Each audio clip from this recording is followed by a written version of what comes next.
Ahoj, vítajte pri ďalšom videu. V dnešnom si ukážeme, ako si nabrúsiť nôž na kosačke. O tom, že prečo ho treba brúsiť, asi netreba veľmi diskutovať.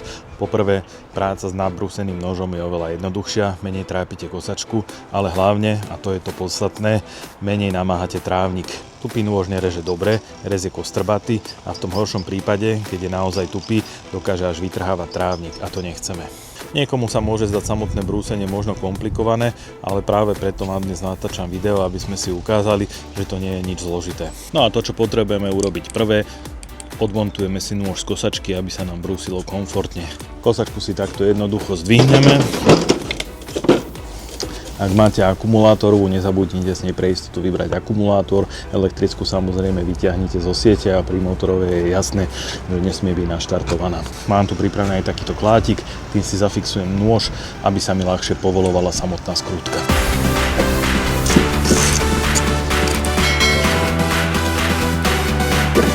A zhodíme nôž. Máme ho dole, teraz keď si pozrieme tie samotné hrany, nie je to ešte žiadna katastrofa, ale určite to potrebuje prebrúsiť. Možno máte na svojej kosačke iný nôž, tento je dvojdielny, je to z toho dôvodu, že má zároveň aj mulčovaciu funkciu. Teraz mám samotný nôž zložený z kosačky, poďme ho nabrúsiť. Tak v prvom rade si ten nôž upneme do zveráku. Používam takýto jednoduchý kĺbový. Zafixujem si hornú časť. Otočím to aj z druhej strany, aby ste videli, že ako to drží. No a práve tento kĺb je tu dobrý na to, že viem si ten nôž veľmi pekne a jednoducho otáčať. Čiže prvú budem brúsiť túto hranu, takže si to zafixujem a idem na to. No a mám v princípe dve možnosti, že ako to budem brúsiť. Buď použijem klasický mechanický pilník, alebo spôsob, ktorý vám chcem práve ukázať ja, že použijem karbobrúsku, akurát tam nemám klasický kamenný brúsny kotúč, ale tento papierový. Je to práve z toho dôvodu, aby úbytok materiálu bol čo najmenší. No a ak by sme chceli použiť klasický pilník, je to veľmi jednoduché.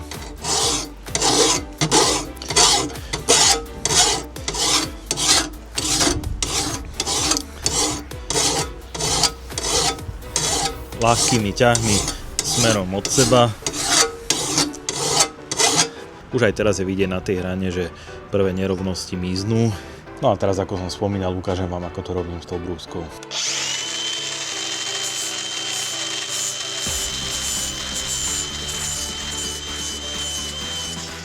Jedna strana prvého noža je nabrúsená. No a teraz si ten nôž otočím a brúsim druhú stranu.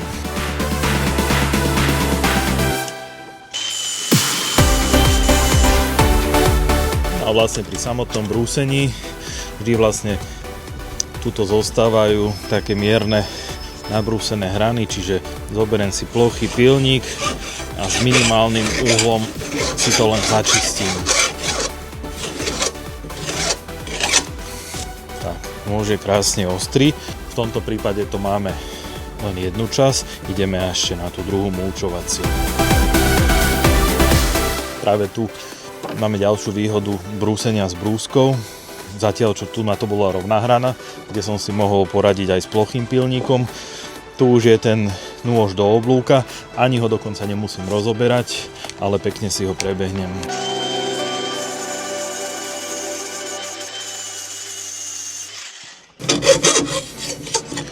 Opäť si zrazíme tú hranu, v tomto prípade použijem aj polgulatý pilník.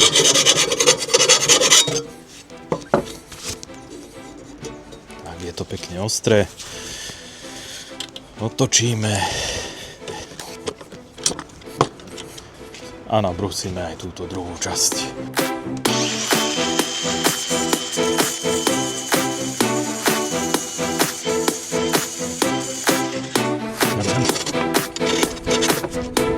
No ako ste videli, nie je to žiadna veda, celé to trvalo naozaj pár minút.